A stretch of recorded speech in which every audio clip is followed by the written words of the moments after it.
Alexandre Barraud-Chambrier, bonjour. Bonjour, madame. Sur le naufrage de l'Esther Miracle, le Premier ministre Alain-Claude Bilibinzé reconnaît des négligences de la marine marchande. Vous a-t-il convaincu? Il est là pour tenter de donner des explications à quelque chose pour lesquels ils n'ont pas été à la hauteur.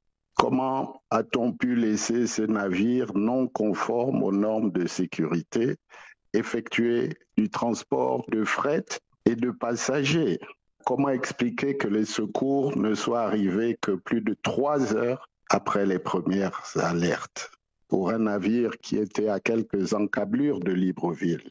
Comment ne pas s'étonner du non-déclenchement par les pouvoirs publics dans les minutes qui ont suivi le naufrage d'un plan de sauvetage en mer? C'est vraiment dramatique et accablant. Et voyez-vous, il cherche à masquer le nombre de morts, parce qu'on nous parle de 28 morts aujourd'hui, alors que il y a près de 40 personnes qui sont disparues. Nous ne saurons probablement jamais le bilan réel de cette catastrophe, puisque des personnes ont fait le voyage sans être inscrits sur le registre.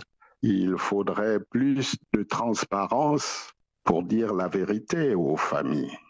C'est bien d'être dans l'image, dans la rhétorique, mais il faut résoudre des problèmes de fond lorsqu'on a la responsabilité du gouvernement. La date de la présidentielle n'est pas encore fixée, mais on sait maintenant que le scrutin se jouera en un seul tour. Et vous dénoncez une manœuvre. Pourquoi? C'est une décision qui est regrettable et qui nous ramène en arrière et qui est un recul démocratique.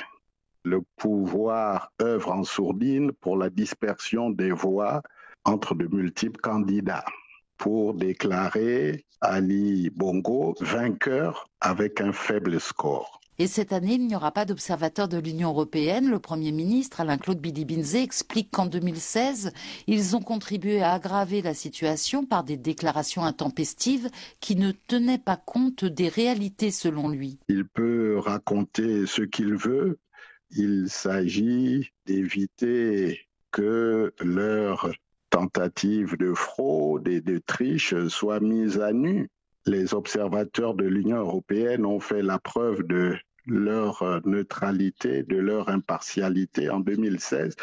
Vouloir être en vase clos, c'est la preuve qu'on a des choses à cacher et qu'on n'est pas si serein que cela. Il assure que le scrutin sera transparent. Pourquoi en doutez-vous?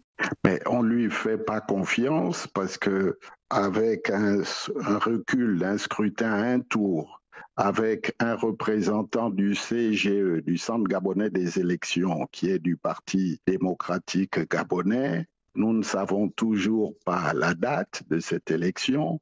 Les listes électorales ne sont pas mises à jour. Comment voulez-vous que les choses se déroulent dans un climat d'impartialité qui garantisse des élections apaisées? Leur seule préoccupation, c'est de diviser l'opposition, une partie de l'opposition qui est à leur solde, qui est entretenue par le régime, doit servir de leurre pour donner le sentiment qu'il y a une division apparente. Mais nous ne sommes pas dupes et nous n'allons pas laisser faire tout cela. Alors justement, dans le cadre d'un scrutin à un seul tour, le premier arrivé est élu.